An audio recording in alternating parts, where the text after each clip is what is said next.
I was going to do a top 30, but a man's got to know his limitations, I guess.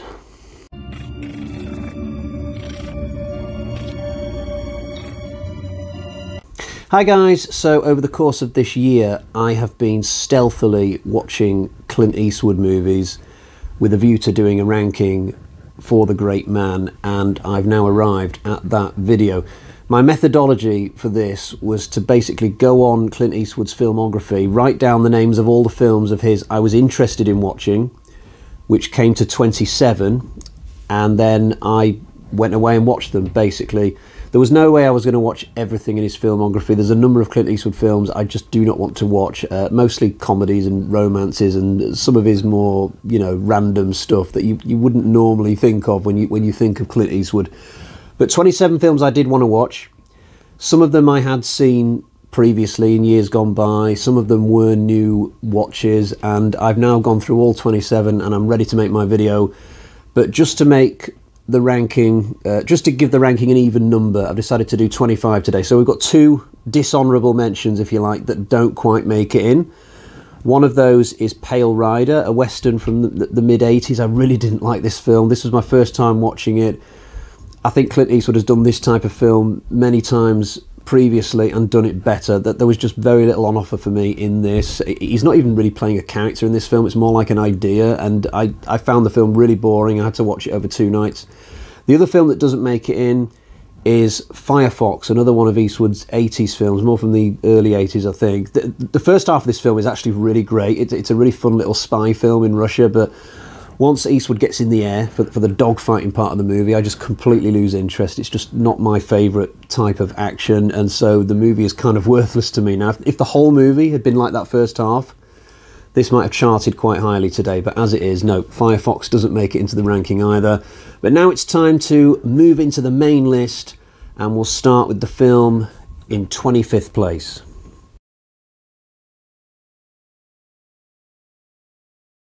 This is easily my least favourite Dirty Harry movie. In fact, it's not even close between the other 4 and this one. This doesn't feel like your typical Dirty Harry storyline. It's more like a rape revenge type thing, which might have been better off being in a horror movie. It's very noticeable when you're watching this that all the best moments are just Harry getting himself into some random funny situation, like when he's giving a speech about hot dogs or when he's confronting a guy in an elevator. But these moments have nothing to do with the actual main story involving the woman from the seaside town. All that stuff is quite tedious to me. I think it might have been better if they'd have made the Italian villains from the first half of the movie the main villains, but whatever. I've seen this movie twice. I don't think it's ever going to get any better for me, really. So for me, it's less sudden impact and more a case of little impact.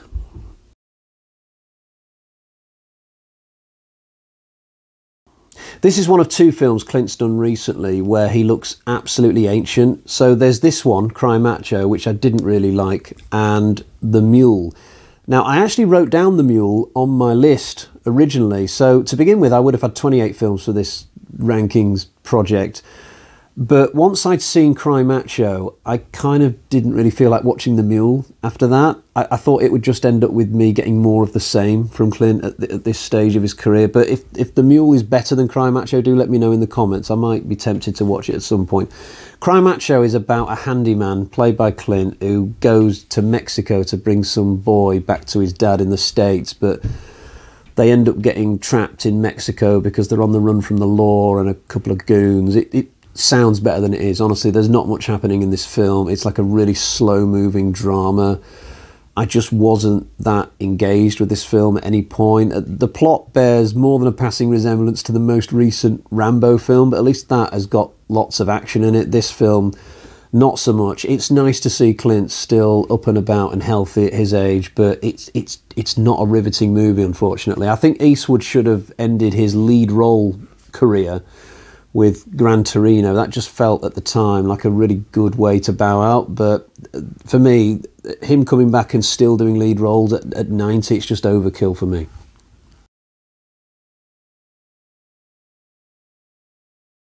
Speaking of Gran Torino, here we are. Now, full disclosure, this is the only film in today's ranking that I didn't watch in 2023, but I have seen it from years ago. I didn't feel like watching it again just for fun, in all honesty, and I felt like I remembered the plot well enough.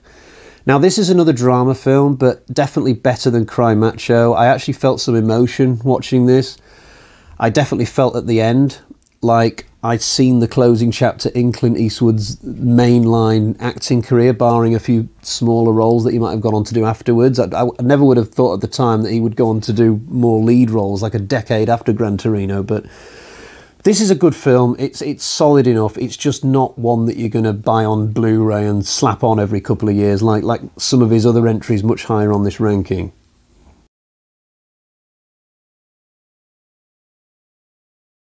At number 22, we have Two Mules for Sister Sarah. So in this one, Eastwood's playing some random guy in the Wild West, and he ends up going cross-country with a nun. Now, what he doesn't know is that this isn't a real nun. It's actually a normal woman in disguise. But because he thinks it's a nun, he's really frustrated for a lot of this movie because he just feels like he'll never get to be with her because she's a nun. But obviously, when the ruse is uncovered towards the end, at that point, he's able to get his girl. There's not much great action in this film. It's mostly just an enjoyable kind of road movie, a buddy movie almost, but the chemistry between the two leads is very strong. Although, in the final few scenes of the movie, the woman becomes really stony-faced for some reason, when I kind of feel like she should be happy at that point, because throughout this, she's constantly got a look on her face like she genuinely does fancy Clint Eastwood's character. So that's a little bit mysterious what's going on at the end. But for the most part, I did kind of enjoy this. It's probably not one I'll go back to. It's not one of Eastwood's worst westerns. That honour for me would go to Pale Rider, but it certainly can't touch some of his better efforts that we'll come to later in the ranking.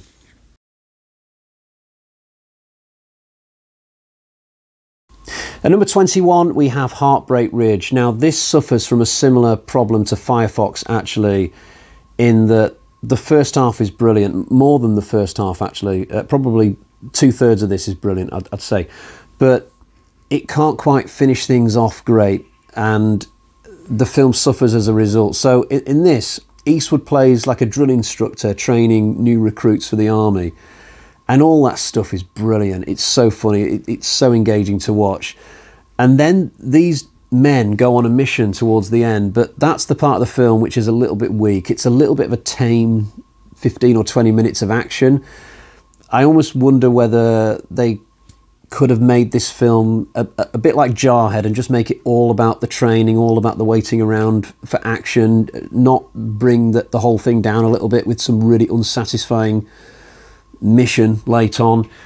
But I could still see myself rewatching this one in the future. For one thing, I've got it on Blu-ray, but also the training camp stuff is so much fun in this. It's worth watching just for that. And there's one scene in particular which just I absolutely love. So Eastwood's character comes back to the training barracks one day, and his men have rebelled against him, and they've got this dude called Swede, this big large guy. They just want to knock Eastwood out, but obviously that doesn't happen. But the dialogue is so great. There's this black guy, and he says something like, "It's mind over matter, baby. I don't mind, because you don't matter.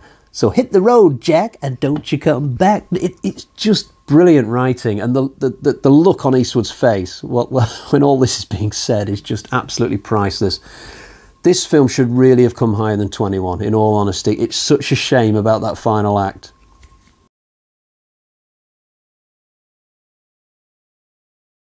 At number 20, we have A Fistful of Dollars, an absolutely classic film. In fact, I am blown away that it's come this low today, but I like a lot of films in this ranking, ultimately, and I've had to just look for little reasons here and there to prop films higher up, and in some cases relegate them further down. And if you could point to one thing about this film in a negative light, it's not the most realistic of films. This town that Eastwood turns up in, I think his character's called Americano in this film. It feels like a movie town. It doesn't feel real one bit. Having these Baxters at one end of the street and the Ramones at the other end of the street and no other population. If you think about it, it makes absolutely no sense. But it's such an exciting film. It's enjoyable. It's got a really good atmosphere. But there's loads of little things you could point to that are just silly, like with the plot involving the two corpses in the graveyard who are just sat there with whiskey bottles, but they're dead, and you've got Ramon rolling around on the floor with a Winchester shoot. I'm just laughing when I'm watching that scene. I can't take it seriously. Speaking of Ramon, the end of the film when he's shooting at Eastwood Americano, and he's got that armoured plate beneath his chest. How many times do you have to shoot a guy before you realise that there's something odd and that maybe you should shoot for the head? You know, I first saw that scene in Back to the Future 2, before I saw this movie, actually. But yeah, Ramon's not the brightest of villains, shall we say. This movie also has the world's most annoying child, it has to be said. But for all that stuff, I still go back to this movie every now and again. It's an absolute classic, and I do love it.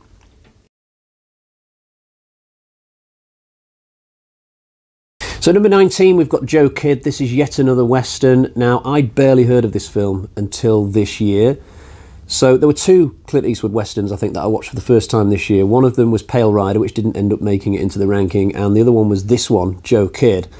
I thought I might enjoy Pale Rider, and I wasn't sure about Joe Kidd, because Pale Rider's got a little bit of a reputation, you know. It was always on TV when I was growing up. I just never actually watched it, but like I said, with Joe Kidd, I've literally barely heard of the movie, but it turns out that things played out the other way around. I didn't like Pale Rider at all, and Joe Kidd I had an absolute whale of a time with. So Eastwood plays this guy in this who he gets involved with these villains. I think they might be led by Robert Duvall. It's definitely a famous actor, but it's a few months ago now that I saw the movie. So he's got to tag along with these villains for whatever reason, and he's got to try and sort of dismantle them from the inside whenever he gets the right opportunity. And there's lots of fun little henchmen, like there's one guy who's got this early version of the machine gun or something, and there's another guy who's like a sniper specialist. There's lots of fun things to enjoy about this movie. I was hugely entertained all the way through it, and there's a crazy sequence with a train at the end which really had me smiling. Definitely going back to this one in the future. It's very, very cool, and deserves a lot more. It deserves a lot more fame, I think, in the Clint Eastwood canon.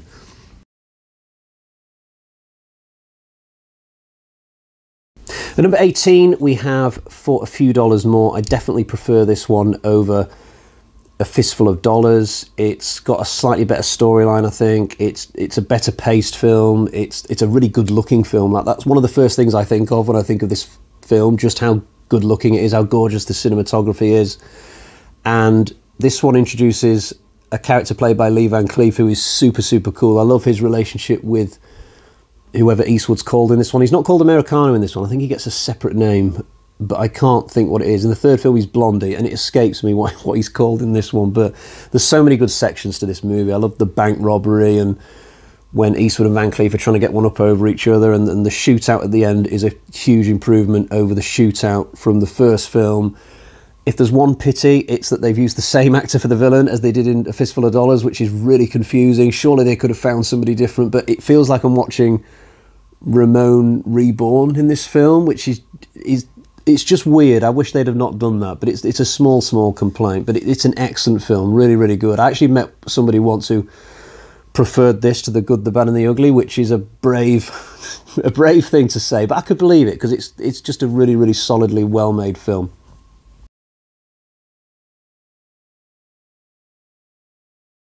At number 17, we have The Rookie. So we're moving back into more modern times with this one. I first saw this in the 90s when it was on TV, and I remember enjoying it, albeit it was probably a little bit more tamer than some of the other films I was getting into as a teenager, things like Die Hard and the various horror films I was watching at the time. I didn't watch this film for decades. I just had no interest in going back to it, but I decided to rent it off Amazon in 2023 for the purpose of this video, because I had forgotten a lot of this film. And some parts of it surprised me, you know, like Charlie Sheen destroying that bar. That was really intense, and I'd totally forgotten that was in this film. But it is a film where the tone changes a lot. I think it's very serious at times, like when Charlie Sheen's wife's in trouble. Sorry, I can't remember the character names. At other times, we're just getting fun buddy cop dialogue going on. At some points, the villains are really serious. Other times, they just seem like bumbling idiots, you know. But I like the chemistry between Clint Eastwood and Charlie Sheen. I think they work together very well in this film. Clint Eastwood disappears from quite a lot of little stretches of this, which I'd totally forgotten. Charlie Sheen's allowed to sort of take the helm for quite a bit of it, but It's solid. It's pretty decent, you know. I'm not sure about the villainess character. She's just weird, in all honesty. And the scene between her and Eastwood in the warehouse is just... Why is that there? It's just really strange. But I still enjoy going back to this after the longest time. It was a fun 2 hours.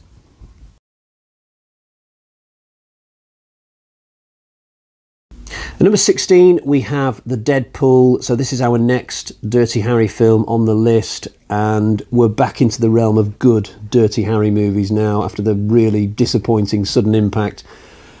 There's one Dirty Harry film in particular that I love above all others, but we'll come to that much later on. But The Deadpool, I think, it was a good way for the character to finish his cinematic journey, and that final kill he gets with the harpoon gun is extremely satisfying. There's a good plot in this. I like the concept of the Deadpool being used as a Dirty Harry storyline, and the whole horror angle with the director played by Liam Neeson. I like that a lot as somebody who's into horror. You know, seeing all these fake posters of various horror films like Night of the Slasher and whatever else they came up with. I was just totally into all that, and I'm a big Liam Neeson fan anyway. I've done a video like this just for Liam Neeson movies. Jim Carrey's in this film for a couple of scenes. I'm not normally a Jim Carrey fan, but he's very funny in the small little bit he's got for this movie. Clint Eastwood still really looks the part, even though he's probably like maybe over 60 by the time he did this film. I love how they show him outpacing his much younger colleague when they go out for a run together. And there's a really funny bit where the mob actually give Dirty Harry a tail to make sure that nothing happens to them because of how Dirty Harry threatened the lead guy in prison. That just really good writing. That I'm not that keen on whoever the love interest is in this film. That stuff just kind of feels like a box that's being ticked, but on the whole, just a really, really cool movie. I like this a lot.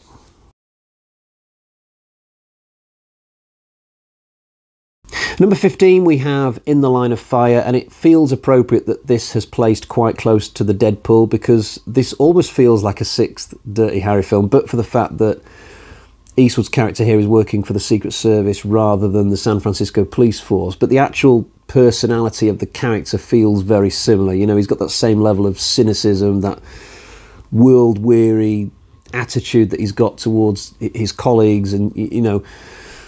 So in this film, Eastwood is trying to stop an assassination attempt by John Malkovich's character, and I actually feel like this assassin should have really pulled off what he was trying to do, really. And but for the fact that he insists on ringing up Clint Eastwood every 5 minutes, it seems.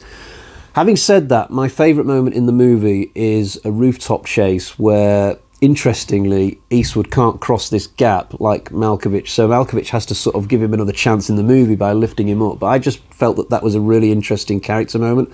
The romance in this film is better than what we got in The Deadpool, mainly because Rene Russo is just a much higher calibre of actress than whoever that was in The Deadpool. There is a little bit of an uncomfortable age gap between Clint Eastwood and Rene Russo. Without checking their ages on Wiki, it must be in the region of 20, 25 years or something like that. But I like the banter between the two, as long as you can avoid thinking about what they might be getting up to off camera, these characters. But it's an exciting film. It does feel very 90s. You know, I can't imagine this sort of film would get a cinematic release these days. It would be like an Amazon original if it came out in 2023.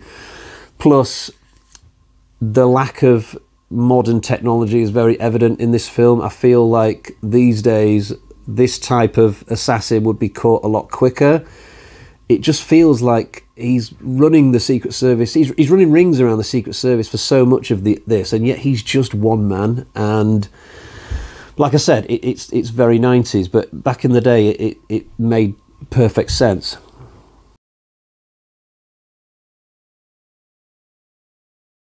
So number 14, we have Coogan's Bluff, or Coogan's Run. I've forgotten the name of the title already. Hopefully the picture will have had it right. So this was a first time watch for me. I'd barely heard of it before this year. It's another one of Eastwood's cop thrillers, but this one feels different from a lot of his other cop films, mainly because the character is from Arizona. In fact, the first time we see him, he's got the big hat and he's chasing down a suspect in the desert somewhere, but then he's sent to New York to bring a suspect back to Arizona, I think. So there's this whole fish out of water thing going on because all the jurisdiction rules are different and stuff, and he just looks woefully out of place in the Big Apple. This could have been a good idea for a Dirty Harry film, actually, you know, taking him out of San Francisco and sending him to New York and what have you, and maybe they would have done that, but for the fact that this film had already been made, like at the back end of the 60s or whenever it came out. But it's a really enjoyable film. I loved watching this set of events play out where Coogan makes a mistake and then he spends the rest of the film trying to rectify it. It's a very gritty film. There's lots of unexpected little things that happen and stuff, and I just found the whole thing very riveting and satisfying. And I love the little touch at the end with Coogan. He's got his man, and then they share that moment where Coogan gives the suspect a cigarette. I thought that was a nice way to finish it. And I could definitely see myself watching this one again.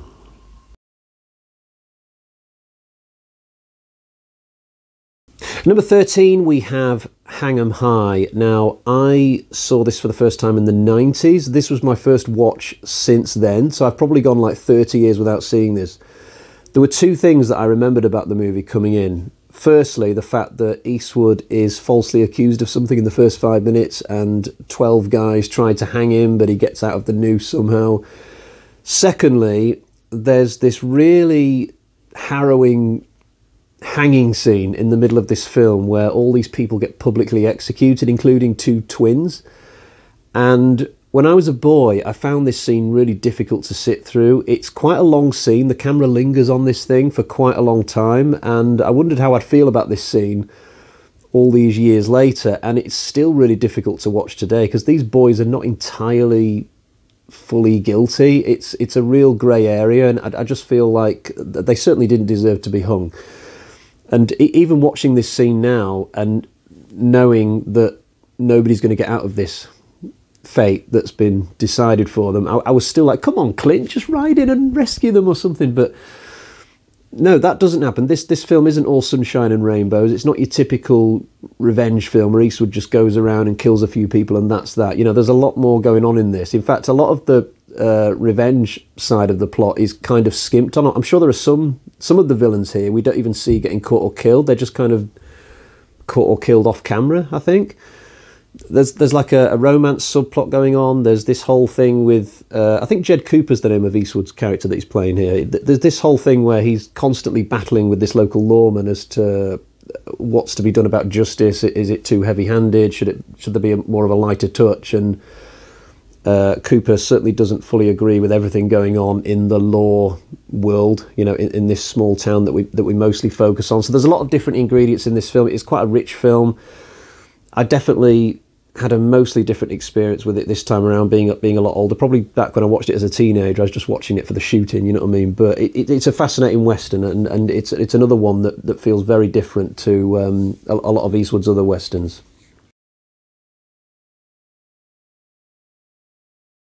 At number 12, we have Kelly's Heroes. This is a war film with a very distinctive black comedy sheen to it. So Eastwood's playing somebody in the American army during World War II, and he finds out that there's a load of gold left abandoned in a German town somewhere. So him and his platoon go off to try and get it. They abandon their orders and go off grid kind of thing. But word spreads throughout the army as to this situation. So next thing, there's like loads of platoons all going after this gold. As well as Eastwood, we've got Donald Sutherland, and I don't think I've ever seen a role that Sutherland has played that has been more suited to him than this. It just fits him like a glove, this character. Telly Savalas is in it as well. He's honestly great. Watching this just makes me wish I'd seen more Telly Savalas films. And the final battle in this is really good. We sort of put the lighter elements of the film aside and have this massive assault on the German town, and it's great. This is the ending that Heartbreak Ridge should have had, and then that film would have come a lot higher today, but let's not dwell on it. That's gone now. I love the last 20-30 minutes of Kelly's Heroes. It's such a fantastic battle that happens, and I even like the cheesy little tune that plays on the end of the film as well. So normally I do prefer my war films to be more serious, but this one's a lot of fun.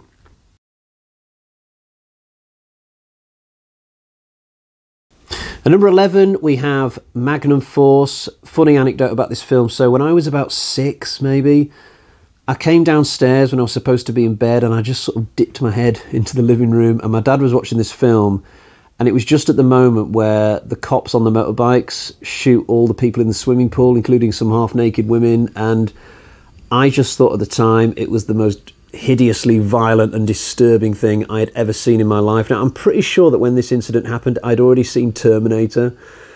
But there was just something extra violent and cruel about this scene in Magnum Force.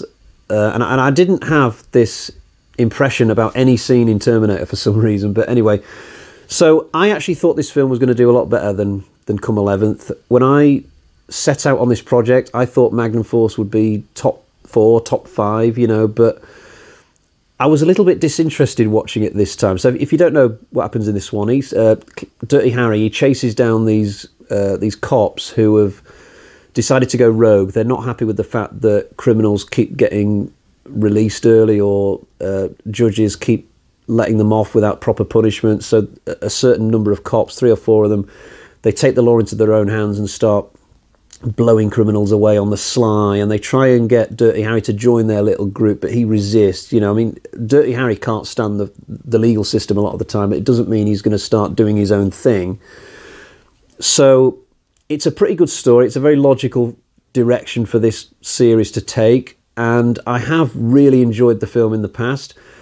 This time around, maybe it was just one too many viewings of the film. I'd definitely seen it at least twice before. And also, this is the longest Dirty Harry film. It's like, I think it's 2 hours, and I don't think any of the others are. So maybe it's a touch too long, possibly. But yeah, there were just other Dirty Harry films that I enjoyed a lot more than this. Maybe it caught me on a bad day. I don't know, but I've been very deliberate about the fact that I've put it 11th, because just based on this most recent viewing I've done, yes, it's an excellent film, but for me personally, I don't think it belongs in my top 10 Clint Eastwood films.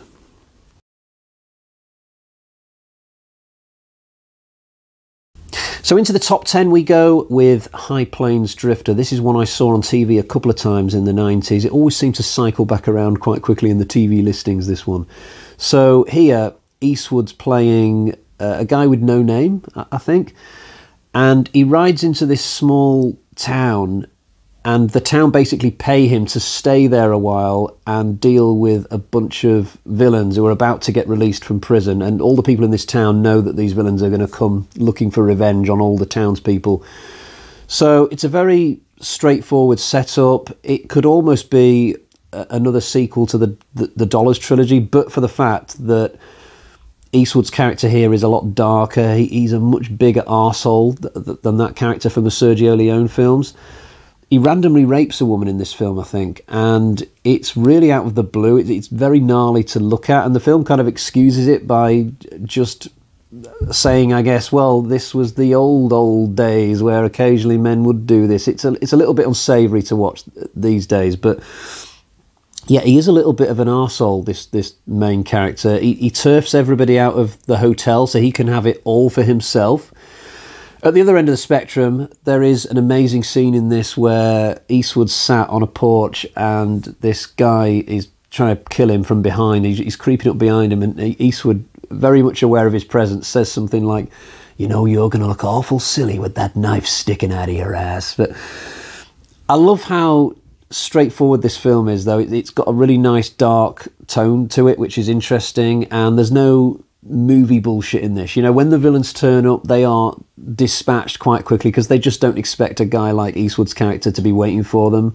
You know, there's no stuff in there where, you know, Eastwood takes a beating first and he's got to crawl under the porch like in a fistful of dollars and then, you know, recover and come back or anything like that. The film plays out kind of like a real thing, and I like that aspect about this movie.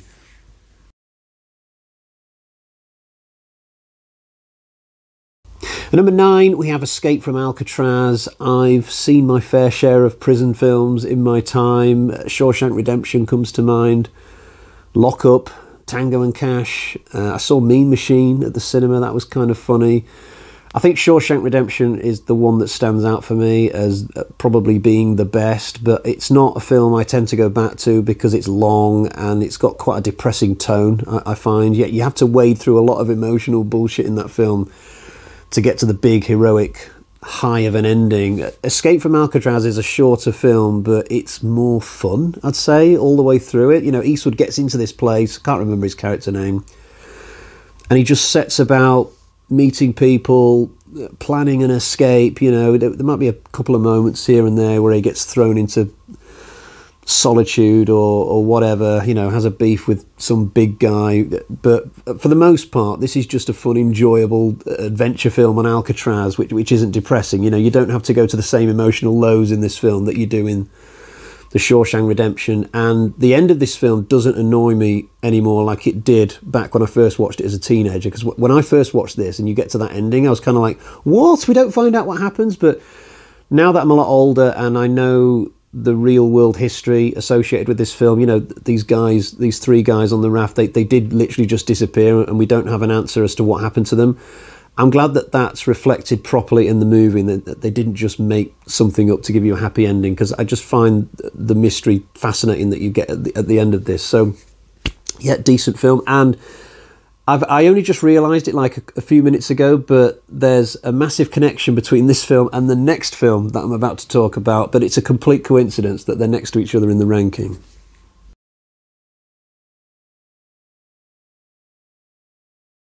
At number 8, we have The Enforcer, and let me tell you, I am hugely surprised that this film has come out above Magnum Force, because I always remembered it that I really liked Dirty Harry and Magnum Force, and then there was a drop-off for the rest of the movies. But this time, I watched Magnum Force, and I felt kind of emotionally distanced when I was watching it, like I had one eye on the time for when it ended, you know. But when I was watching The Enforcer, I was just wildly into it. I was just really having a good time. I like the new relationship that Harry has to cultivate with the new female officer that tags along with him. There's an amazing foot chase in this, where Eastwood's chasing this guy up here, there and everywhere, dropping through glass ceilings and all kinds of stuff going on. There's a really funny scene involving a blow-up doll, which really tickled me, and the finale, which takes place on Alcatraz, hence the connection to the previous film I was talking about. I'd say it's a more fun shootout than what you get at the end of Magnum Force on the boat, where I don't even think Dirty Harry has a weapon half the time. So really enjoyed the conclusion to the film as well. And yeah, this is now officially my second favourite Dirty Harry movie.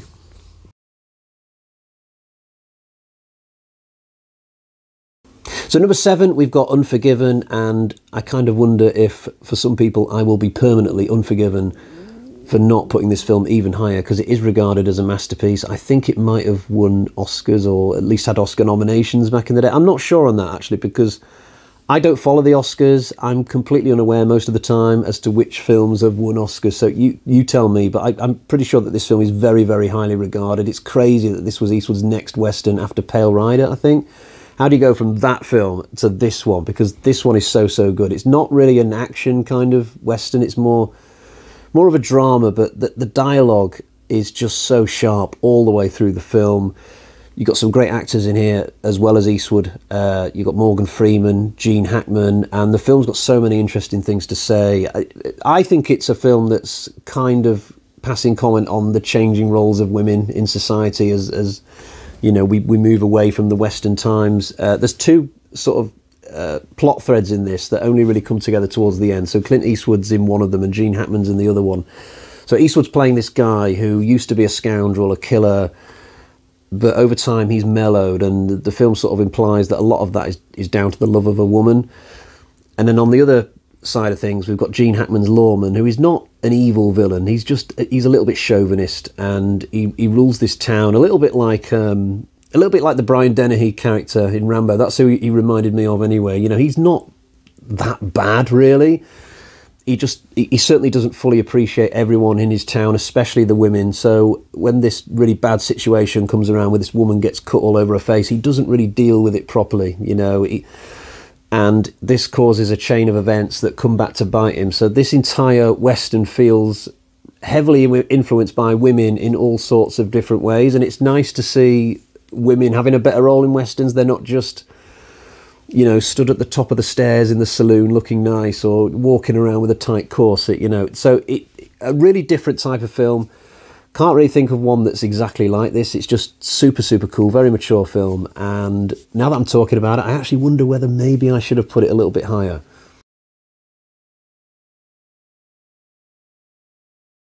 Number 6, we have The Gauntlet. I'm not really into romance films usually, although you could call this more of a cop thriller that just happens to have a little bit of romance in it. No, I could probably count on one hand the amount of romance films that I'm into. I guess Titanic's pretty good. Romancing the Stone is one that I like. Friday the 13th Part 8. No, seriously, you know, with Renee and her boy from the English class, and throughout the film they get closer together, and then by the end they're having a dog together and they're walking off down 6th Avenue or whatever it is, you know. It's essentially a romance film, but with Jason in it, kind of. So getting back to this film, we have Clint Eastwood playing a cop who is asked to guard Sandra Locke's hooker character. I don't think she wants to be a hooker, really. She's a little bit like Julia Roberts from Pretty Woman, but she is still a hooker at the start of this movie. But as the film goes on, these two characters, they have to go on the run so that they don't get killed by the mafia or some corrupt cop somewhere. So they start off not liking each other at all because they don't want to be in this situation. But as the film goes on, they slowly start to fall for each other. And that arc is done absolutely perfect in this movie. It really is. I just enjoy the interplay between the two so much. I guess it helps that they were partners in real life, you know, just to make the chemistry even more authentic, maybe. But the film's just so enjoyable. It's got some great little action bits in it as well, like when the helicopter goes into the pylons, and the exploding house in the desert early on always makes me chuckle. If I've got one criticism about The Gauntlet, it's the ending with the A-Team style bus that they put together. It just doesn't feel like a real situation. It just feels like bullshit. Especially when you've got all the cops kind of stood around at the end and none of them are actually saying anything. It just feels like we've gone into some weird sort of fantasy world at that point. But I can forgive that, because everything about this film up until the last 5 minutes is just really great fun. I love it.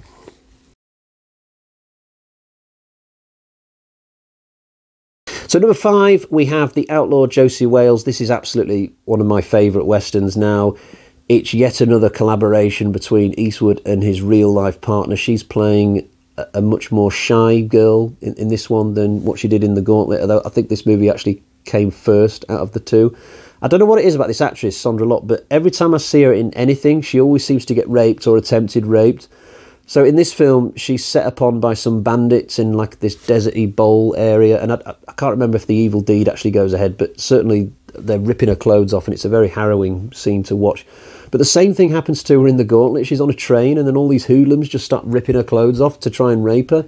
And this is the same actress who, in Sudden Impact, is basically gang raped by all the villains in the movie. So it's like, can we not have a movie involving this woman where something like this doesn't happen? I'm sure there are movies that she did where bad things don't happen to her, but I've yet to see one personally. But anyway, in this film, Eastwood's playing this guy who loses his family somewhere out in the east part of America, and because he refuses to swear fealty to like the army or whatever in that part of the country, I'm a bit hazy on this detail, he ends up having to go on the run, and he heads out west. Now, his intention is to sort of go it alone for the most part so he can stay better hidden, and he wants to be alone anyway because he's lost his family. He doesn't really want to be around people, but he ends up picking up companions on his journey. You know, he meets some random Indians and they start coming along, and then he meets whoever Sandra Locke's playing and other people as well. And by the end of this movie, by the time he gets all the way out west, he's got this whole community of people under his wing, and they're almost starting their own little village, kind of. But this just makes it harder for him to stay one step ahead of the villain, because it just makes him stand out more, you know. But so we end up getting our confrontation, but we were going to get that anyway, regardless of how many companions Clint Eastwood picked up on his way out west. But this is such a cool film. It's so much fun. The location scouting is fantastic in this film. The movie looks so good, and you get a different variety of locations as well, because we see different parts of America. And it's not a film that I fell in love with instantly. Like the first time I saw it, I just thought it was kind of okay. But when I had my second watch of it earlier this year, I think, it really just kind of elevated with me, like in an incredible way that I didn't expect. And I've got this one on Blu-ray now. I've got this set, 3-disc set with this, Unforgiven and Pale Rider, two great films and Pale Rider. It's a shame. It's a shame that third one couldn't have been something like Joe Kidd or whatever, but you can't have everything.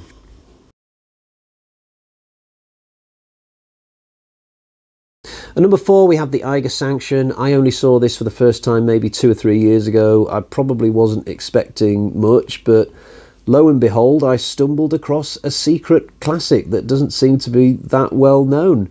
So this is about a spy played by Eastwood. He's retired at the start of this film, but then he gets brought back into the game. How often do you see that? You know, he's out, but they pull him back in. Same in Firefox. He's out, but they pull him back in.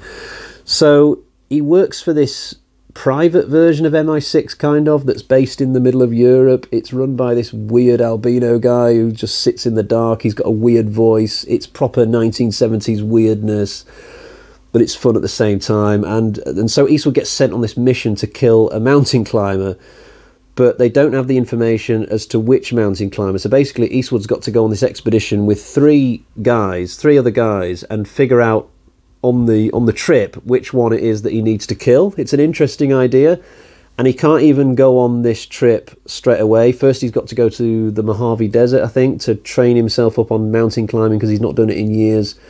So you get all these great locations in this film. We get the deserty sort of part of the film, and then we get this snow and ice part of the film, and you get all these amazing shots in this. Like, all the way through this film you get these amazing shots where you can just see for like miles in the distance, no matter which part of the film that you're in. And as a story, it's really exciting.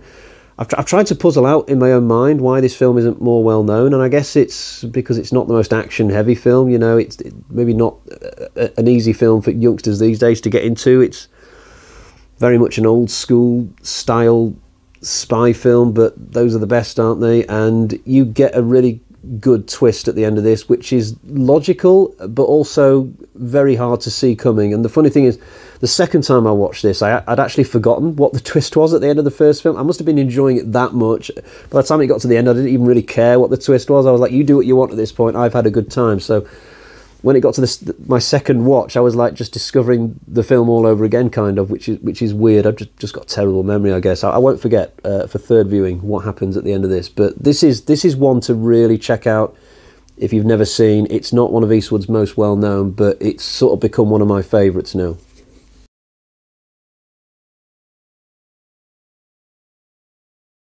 And number 3, The Good, the Bad and the Ugly. This is one of the most quintessentially classic westerns of all time. Is there anybody on planet Earth who has seen this film and doesn't really like it? I would doubt it, because this is just so much fun. It's basically a story about these 3 guys who realise that there's some gold buried in a graveyard somewhere, so they all try and get their hands on it, but they all distrust each other. The character of Blondie, played by Clint Eastwood, is well established by the time you get to this third film, because this is the third film in a trilogy. But we get this new character called Tuco, played by Eli Wallach, who is so much fun. This is surely one of the best one-off characters in movie history. He's just absolutely awesome. He's so much fun. And then we have Lee Van Cleef, the villain, who is brilliant as well. There's just so many great elements to this movie. I love the interplay between Blondie and Tuco. We get a phenomenally good shootout at the end. The music's fantastic, and it's an emotional film as well. It's very long, but there's various parts of this film that just move me. Like when Blondie comes across the dying soldier and he gives him his cigarette, he puts it in his mouth. You know, it's a little moment of human kindness amongst all the chaos. And the scene with the prison camp where all the prisoners are made to sing over the sounds of people being tortured, that gives me the feels every time I watch the movie as well. So it's a real roller coaster of a ride, this film. You get some great humour in it as well, like when Tuco's in the bath and he's got his gun hidden under the water just in case anybody decides to assassinate him while he's having a bath, and that actually almost comes to pass. But it's just a fantastic film. My only slight complaint, and this is mostly from just having rewatched the film so many times, the scene where they go across the bridge and the army are having a battle and there's like a drunken colonel who looks suspiciously like Negan from The Walking Dead. That scene goes on way too long, but I don't think I thought that the first time I watched the film. But this is just something from like countless rewatches.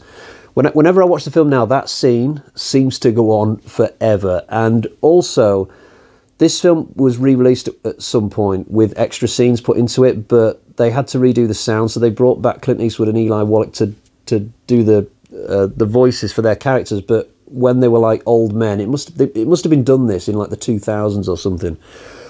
Now, these scenes were fun to watch at first. The first time I watched the extended cut, I loved it, but on further rewatches, those scenes have started to get a little bit irritating now, because the voices are very, very obviously not in sync with the characters as they were being played, and it just takes me out of the movie a little bit. So I kind of yearn now to get hold of a copy of the movie that's gone back to the old version with those scenes taken out. Maybe such a copy exists on Blu-ray or something, and I just haven't done my research properly, but the copy that I have at the moment is just the extended cut. But anyway, let's move on and find out what's at number 2.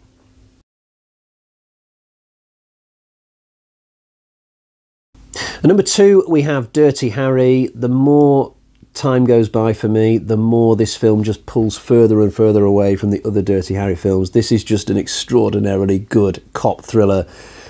It's a perfect film in my eyes. It's just absolutely amazing. So this is loosely based on the Scorpio killings that happened in San Francisco in the early 70s, but it's a based on. It very quickly diverges away and does its own thing. It's not like David Fincher's movie that is entirely based on the Scorpio killings. It would be completely unacceptable to have a Dirty Harry movie where he doesn't actually end up catching the Scorpio killer, because that's what happened in real life.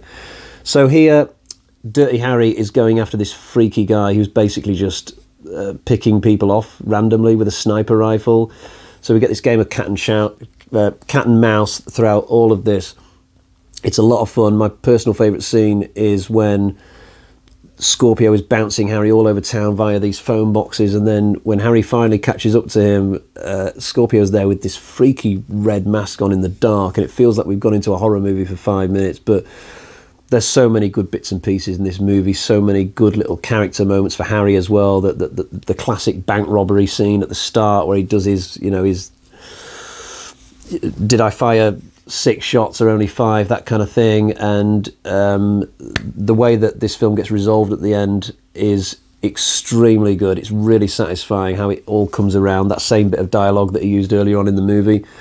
I said the movie was perfect. There is this one bit that I used to have a slight issue with. So there comes a point when Scorpio tries to frame Dirty Harry just to get him off his back. And for a while I did think that this part of the movie was just padding the whole thing out a little bit. But I even started to enjoy this bit last time I watched this, mainly because when Scorpio hires this guy with gloves to start doing him in, it's just really funny how Scorpio starts racially insulting this guy to the point where the guy's like, okay, this last one's on the house. It just absolutely cracks him once more. So I've sort of made my peace with that part of the movie now, I think.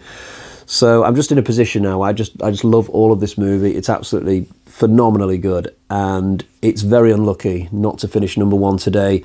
But it is now time to move on and find out what is my favourite Clint Eastwood movie. If you saw my fairly recent Top 100 Films of All Time series, then you might be able to guess the film that we're about to talk about. If not, I will just crack on and show you.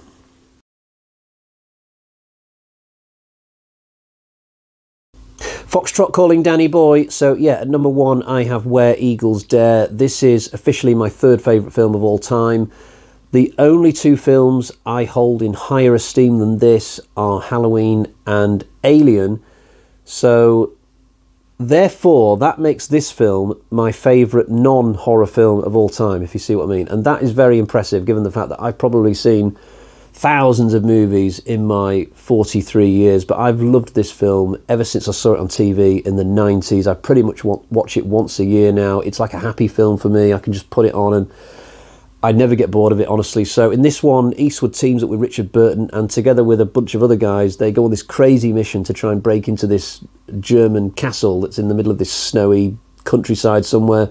Watching this attempted infiltration of this fortress is just so thrilling, because there's like hundreds of Nazis all over the place and they could get found out at any moment. There's so much great action. It, for the most part, stays on the side of realistic, although some people might disagree with me on that. The only thing I would change in this film is that I would have the Germans actually speaking German. Sometimes I'm taken out of the movie a little bit by the fact that they insisted on having the Germans speak English as well, which is just weird, but it's only a very, very small complaint. The plot is superb in this, like the amount of twists and turns and people turning out to not be who we thought they were. There's some smouldering women in this, Ingrid Pitt, and I can't remember the name of the blonde, but she's a hell of a honey as well.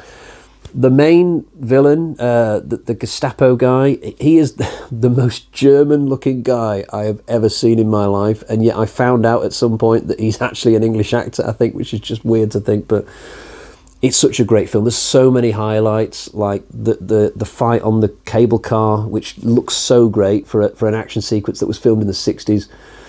The part where Eastwood's just mowing people down in like this corridor, and probably my favourite of all, like a dining room sequence where Richard Burton, his acting just really comes into his own, and he tricks the Germans into revealing who some of the infiltrators are in Burton's own team. It's so well written. It's just absolutely amazing.